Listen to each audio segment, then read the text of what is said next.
Program funding for the Organic Odyssey was provided by the California Certified Organic Farmers Foundation, as well as the Transition to Organic Partnership Program.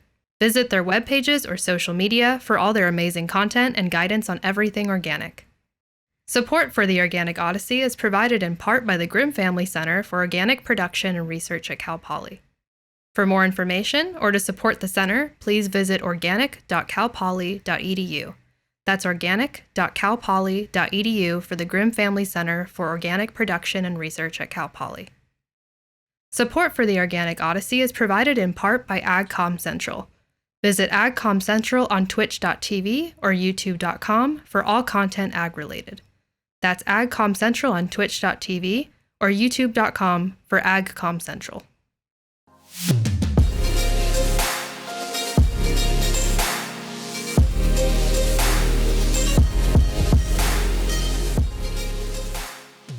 Hello, everyone. My name is Amanda Kidd, and I'm here with my co-host, Katie Cook.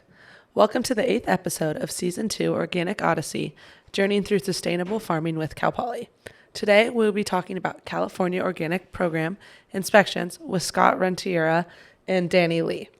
We are joined by a great panel today. Scott and Danny, if you'd like to introduce yourself, tell us a little bit about your background. Great, thank you. So my name is Scott Renteria, and I am a special investigator with CDFA's State Organic Program. And my day-to-day activities involve working closely with local county agricultural commissioners' offices, accredited certifying agencies, and working on verifying compliance through the state of California. And that entails ensuring that organic farmers, processors, and handlers are adhering to the organic standards, in addition to operations who are working to obtain an organic operation. So we do work closely with the transitional type of operations as well.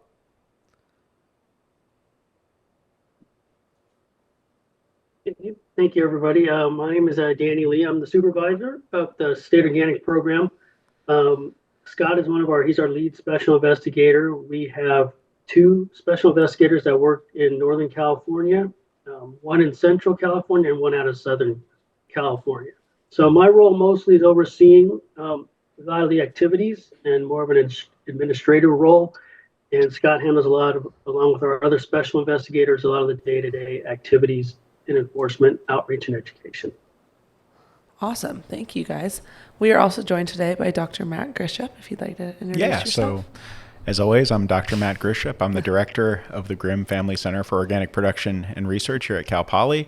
In this case, though, actually, I'm also a member of the California Organic Program Advisory Committee. So I sit on the advisory committee that works with California Organic Program. And it's a real pleasure to have members of the state agency here to meet with us today.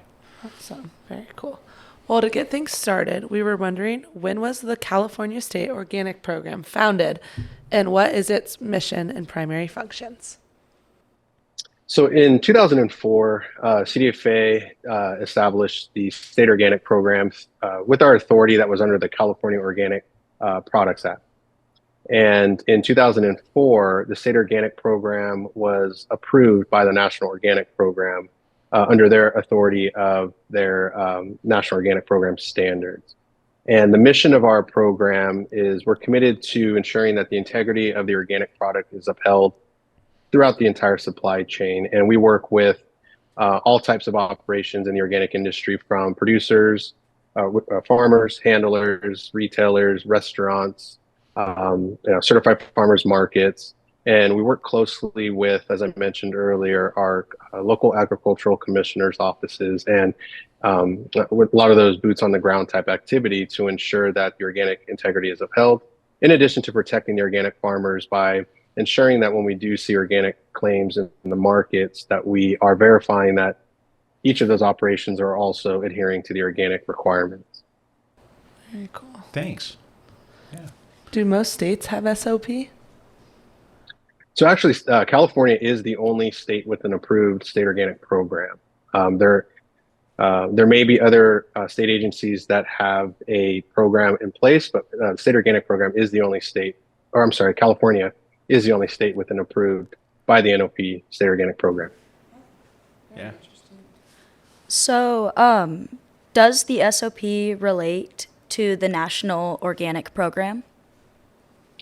Yeah, so under the California Organic Products Act, initially, what had been created was we adopted the National Organic Program's regulations with the additional requirement for registration in California. So the standards mimic the National Organic Program, and so within the borders of California, the State Organic Program enforces both state and federal regulations. So the standards are the same, and we have the authority to enforce both.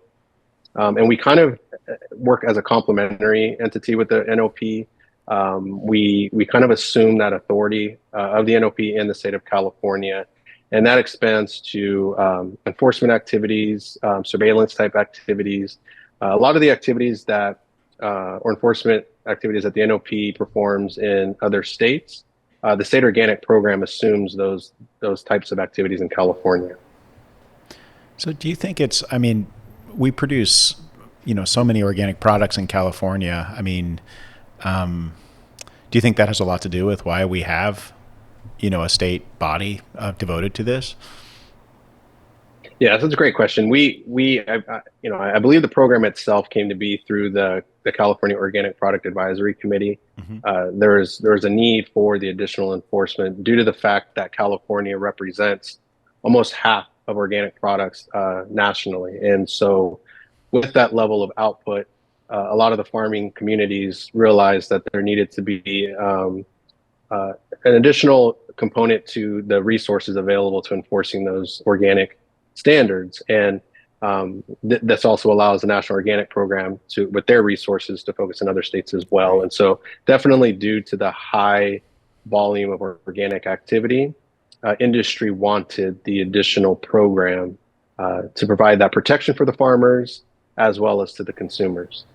And it's funny when you talk about industry wanting it, because this really came up in our last episode when we were talking about organic certification and the Strengthening Organic Enforcement Act that recently passed with our CCOF colleagues and guests.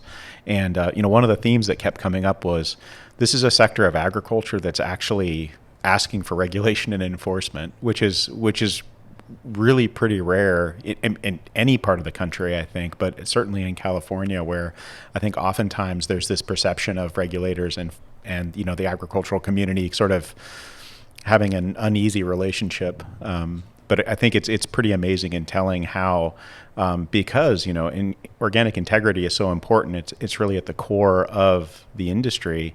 How the industry recognizes that, hey, no, we need regulation and we need enforcement if we're going to maintain our place in the market. So it's just interesting to hear you say that, because it very much mirrored a recent podcast episode. So. I don't know if you have thoughts on that. And that's good to hear. Yeah, because it is one of those interesting situations where there's an added layer of protection for the farmer in addition to the consumers, and so it ensures that the marketplace remains equitable and that it increases the trust in the organic label as well. Right. Yeah, it's trust. It's trust, but verify. Exactly. Do you think that the program will move to different states? Like, I know you said California is about half of the organic production, but do you know anything? I was just curious if you thought that. If other states would adopt the same type of program. The only other state that I know that does kind of operate in that space would be Washington State. They have their own they're an accredited certifying agency. Okay. So rather than being a state organic program, they are actually an accredited agency. Oh, very cool. I was just curious. I heard you talking about California, so I was like, might as well ask. So what other state agencies and or CDFA programs does the SOP commonly work with? So within CDFA State Organic Program, the way that we're structured, our authority lies with raw agricultural products, so the production, handling of raw product. We have a memorandum of understanding with the Department of Public Health, and they have the authority and regulate processed foods marketed as organic. With a few exceptions, organic livestock and conventional feed fall within the purview of CDFA. So those would be processed products that CDFA regulates.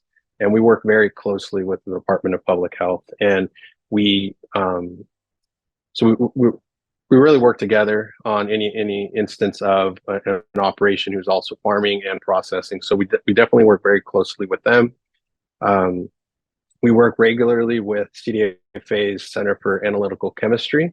Later on in this podcast, I'll kind of briefly go over some of our enforcement activity types, and one of those is sampling. And so, whenever the program collects samples for testing of pesticides or prohibited substances, we send those to the Center for Analytical Chemistry. And so we work closely with them. We also work closely with the Department of Pesticide Regulation. And that is a department that regulates pesticides in general, conventional. Any operation who is applying a pesticide to their crop must file for a use permit. And the Department of Pesticide Regulation collects, I think, upwards of thousands of samples a year that aren't necessarily just organic. That aren't always just conventional. Those may include organic samples, and we utilize the same laboratory and have adopted the same sampling procedures and protocols, and they're all accredited to the same standard. And so if a sample from that department is organic, we will also receive those results if it's considered to be a potential violation for the organic program. We do also work with CDFA's direct marketing program. They regulate certified farmers markets. They are in verifying that a producer at a farmer's market is producing what they're selling. We work regularly and closely with them as we perform our inspections at farmers markets.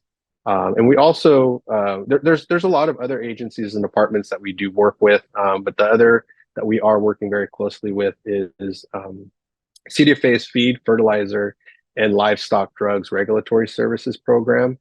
They enforce and regulate the distribution of animal feed, livestock drugs, and so forth. And we're working really closely with them right now on the pasture surveillance program, which was implemented by the National Organic Program the last couple of years. And so we are working with them pretty regularly on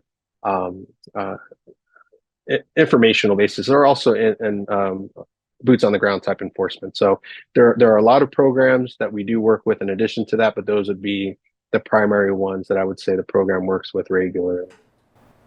Yeah, I mean, if we could take a step back to one thing I found really interesting, and this was from sitting on COPAC, was the relationship with the Certified Farmers Market program, and recognizing that in California we actually have certified farmers markets. And just for the audience, what that means is if you're a certified farmers market, you are assuring the consumer or the client that the food being sold at that market was actually grown by the farmers, maintaining the stalls and retail outlets.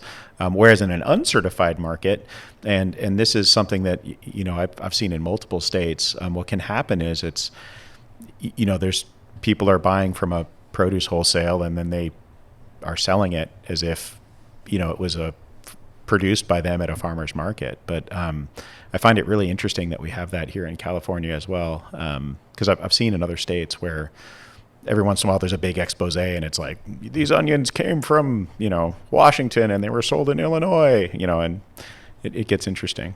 But yeah, it's neat to see how many agencies that the state organic program interacts with, and that sort of shared knowledge and mission to make sure that our citizens and consumers are getting what they're paying for. Totally. I know you kind of touched on this before, but do you want to talk a little bit more about how you guys approach the inspection/investigations, or how they're carried out on if there is a violation or if something's going correctly or any of that stuff? Yeah, sure. So, in addition to, I guess maybe I could have mentioned this a little earlier.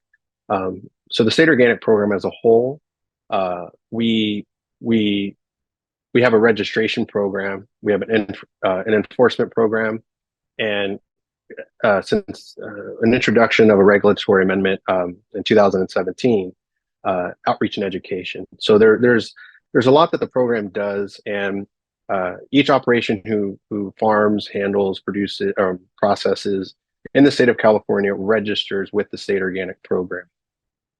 And within that registration process, we are collecting information to identify all operations within the state of California that are operating in the organic space. And so that's a starting point that provides the program with the opportunity to identify who is organic, whose marketing products are organic, and then we're able to create an enforcement plan. And our enforcement plans there are two separate types of enforcement activities that we perform. One is what we consider surveillance or monitoring enforcement. So that would be enforcement that's not part of an investigation or a follow-up to previous non-compliances. And then we have our secondary type of enforcement, which is investigative enforcement. And so in all of these kind of situations, as we, I know you've met with certifiers already. We work very closely with accredited certifying agencies during investigations. And so when I get into the investigative enforcement, I'll elaborate a little bit further on those relationships. But first, when I kind of, explaining like our surveillance is, as I mentioned earlier, there's close to 5,000 operations in California that are operating in that organic industry. And so with that, there's a lot of activity that requires verification and continuous monitoring. And this is just to ensure that, throughout an entire year, harvest period, that we are going and inspecting farms, markets, stores, restaurants, anywhere that an organic product is sold. CDFA does have the authority to regulate any of those claims. And in order to do that, CDFA, currently, we have 4 special investigators. Myself, and I'm one of the Northern California investigators. Mays Fowler Riggs is another one of our Northern California investigators. Pam Rodriguez is our Central California investigator, and Leslie Hernandez is our Southern County or investigator. And throughout the state of California, we have roughly 52 agreements with local county agricultural commissioners' offices. And each of these offices include biologists, inspectors, who are all qualified to perform organic enforcement. And through these agreements, we have created and planned out surveillance enforcement. So each county has a specific number of inspections to perform at production sites, handling sites, processing sites, retail stores that are unique to their local counties. And in addition to those inspections, there's a planned number of samples that each of those counties will collect as well.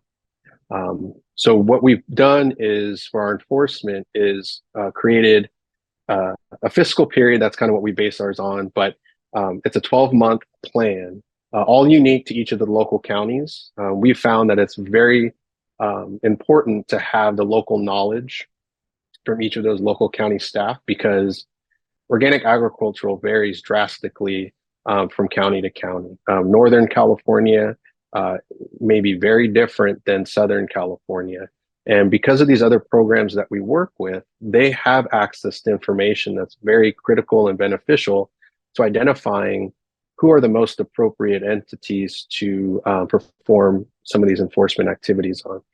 Because there are so many operations, we have to be very strategic in how we create these plans. We want to ensure that we aren't duplicating any of the efforts that have already been completed by the certifier.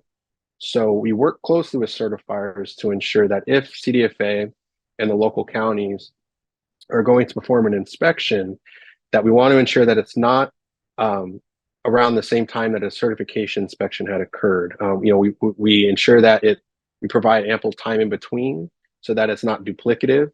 We've kind of looked at our surveillance enforcement as like an enhanced enforcement opportunity, so that when a certified operation is receiving an annual inspection by their certifier, CDFA sees the opportunity of our additional enforcement to perform inspections throughout that certification year to ensure that they're still adhering to those approved systems. It's for an organic certification, a system is being verified and approved by their certifier. And anytime that there are any additional activities included, the certifier must be notified of those changes. And so there are times where maybe during our inspection, we might see that there have been some new activities included. We ensure that they get those updated with their certifier and so forth. But again, these are all kind of performed on what we consider surveillance monitoring enforcement. So not necessarily a follow-up to noncompliance issues or violations found in the field or complaints, but it is a very important part of the program. And as we kind of mentioned earlier, times have changed. Many operations within any industry aren't always the most fond of government or enforcement activities. But as the organic industry grows, and the demand for organic products, they know that fraud is there. And so, from my time being with this program, I've seen a complete shift in not always feeling wanted in the fields to operations thanking us for being out there, for protecting not only them within the industry, but protecting a lot of their local, consumers that they, become very close with. And that's just kind of how the organic industry is. And so in addition to the inspections, part of our surveillance program includes sampling. So we also, like I mentioned, we create a plan on collecting samples, and samples include collecting a individual crop from the farm, could be from the field, sheds, retail stores, restaurants, anywhere again that there is an organic product being marketed as organic. We are in those spaces and we are collecting samples.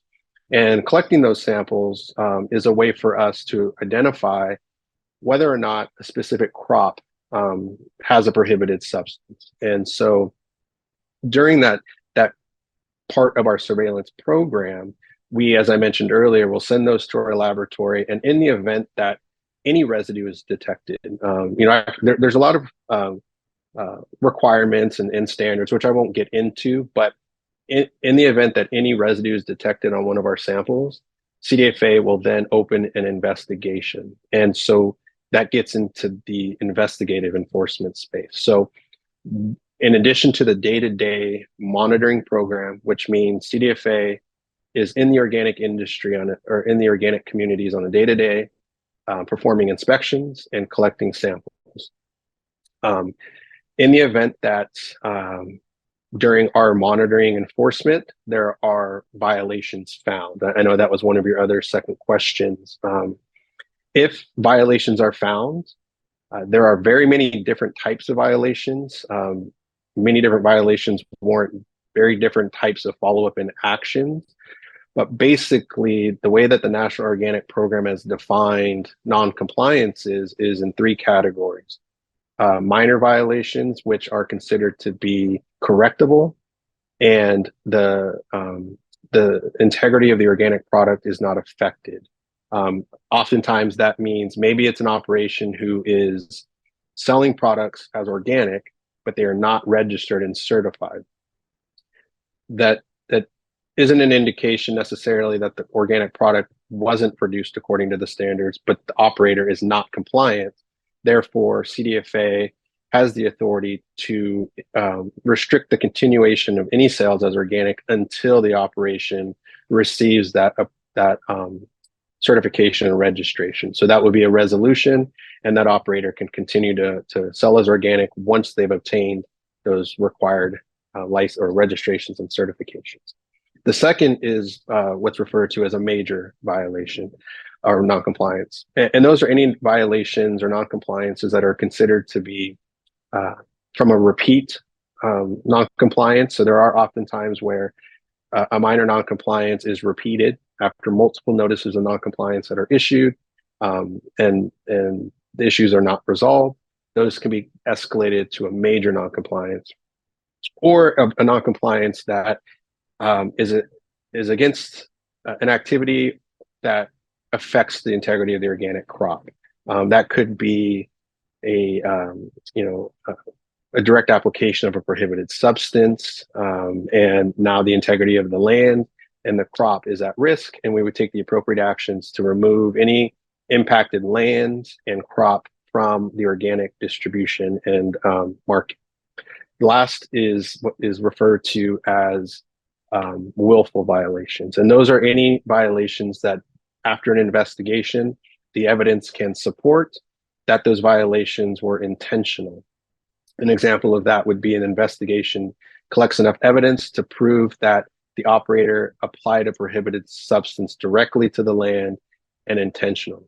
And so each of these levels of violations warrant a different level of action. And as I mentioned earlier, during these types of investigative activities, and these investigation activities can result from findings during our surveillance enforcement, or complaints can be filed with CDFA. So CDFA also performs investigations based on complaints that are filed with our program, and those can be filed from any entity, competitors, consumers, other agencies, accredited certifying agencies. So when CDFA does have an investigation, we then work very closely with an accredited certifier if that operator is certified, and we work jointly with them on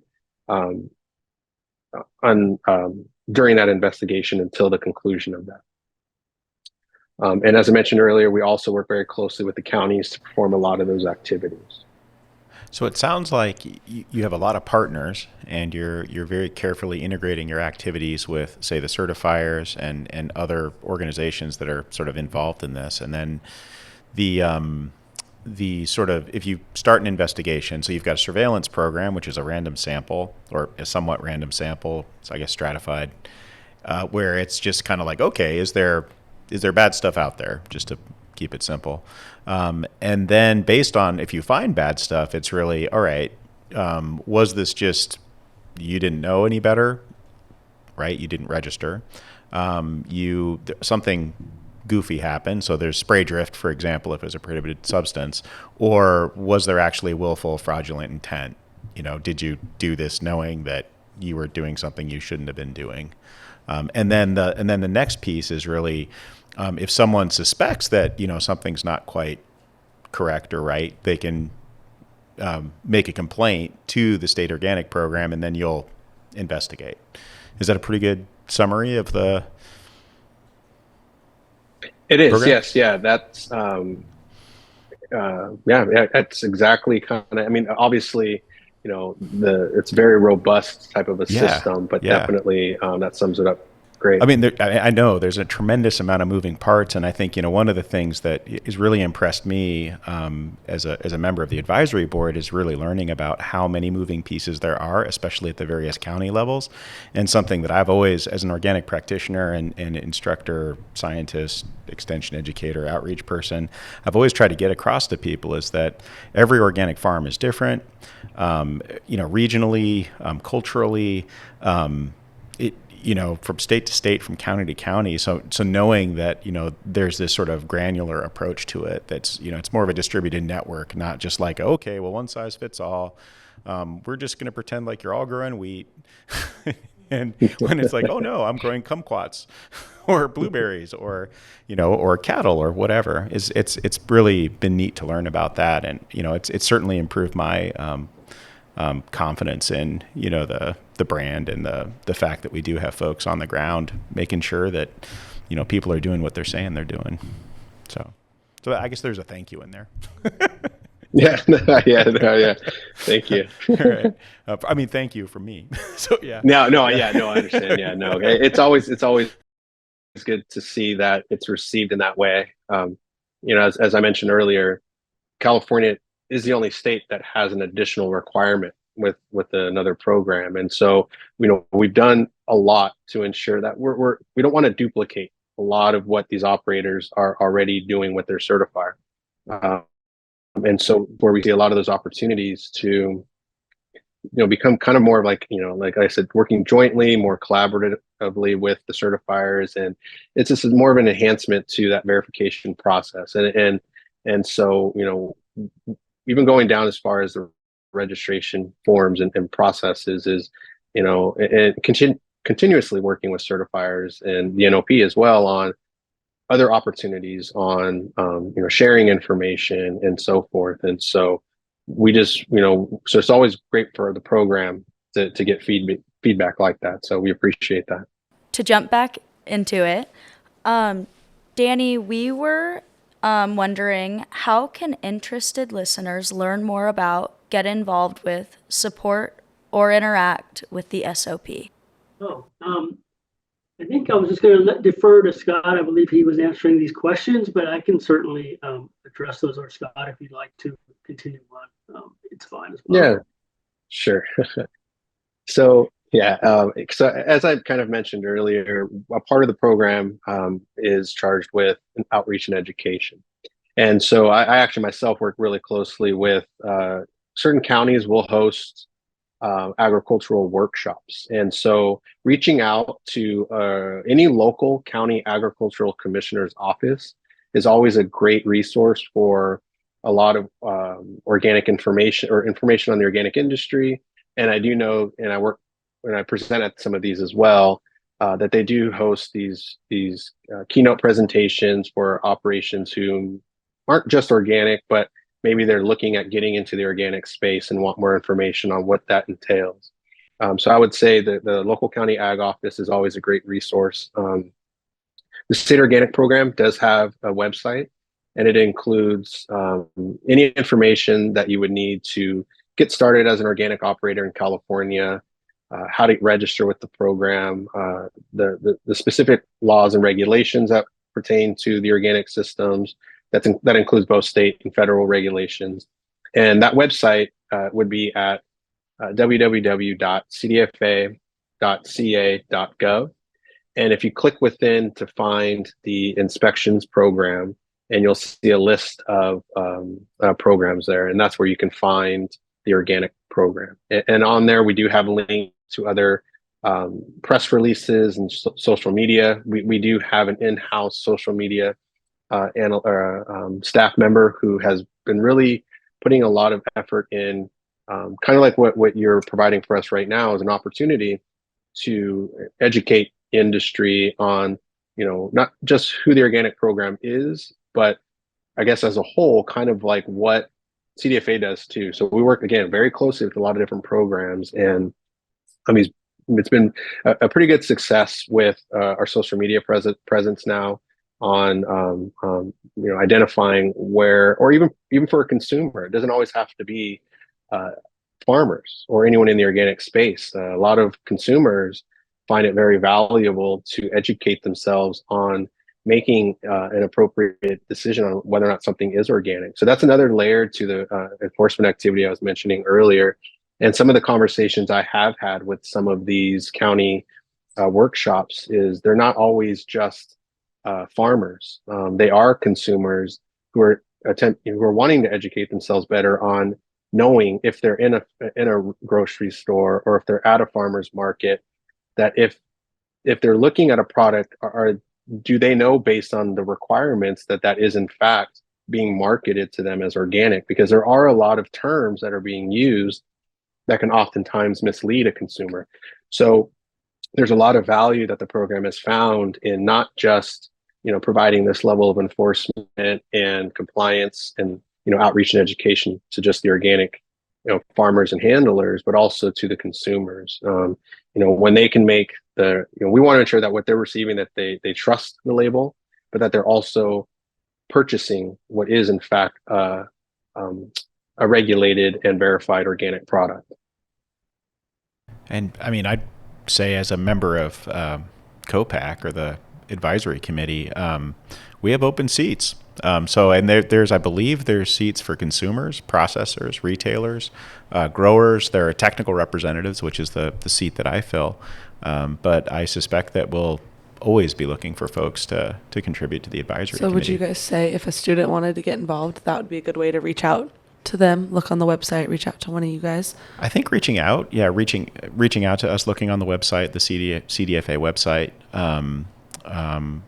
To become a member of the advisory committee, you need a letter of recommendation from an organic organization. So it helps if you've got some kind of credibility. There's a very light application. But for folks who really want to get involved, I think that's a great place. I've I've really enjoyed learning more about the program and being engaged in sort of helping the program over the year and a half or so that I've been engaged. And I've been really impressed with what's going on. I think in this post-COVID era, especially, we're really bringing things back, and it's a really important organization. And then, of course, a question we have to ask, because, this is Cal Poly, and this is an ag communications classroom that we're recording this from. Do you all hire or do you look for interns, for your various aspects of your programs?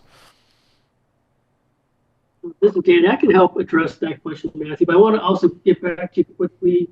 Another way for them people interested talk about TOPP is to join in and attend some of those meetings as members of the public, and particularly if it's through Zoom. Some of we hold that way, or in person. That's a good way to find out, what's going on, and especially since you're a member and our new chairperson, I believe, of COPAC. So I think that's a good place for them to learn. As far as interns and things like that, I would say go onto the CDFA website, but also the State Personnel Board. That's a website. Sign up.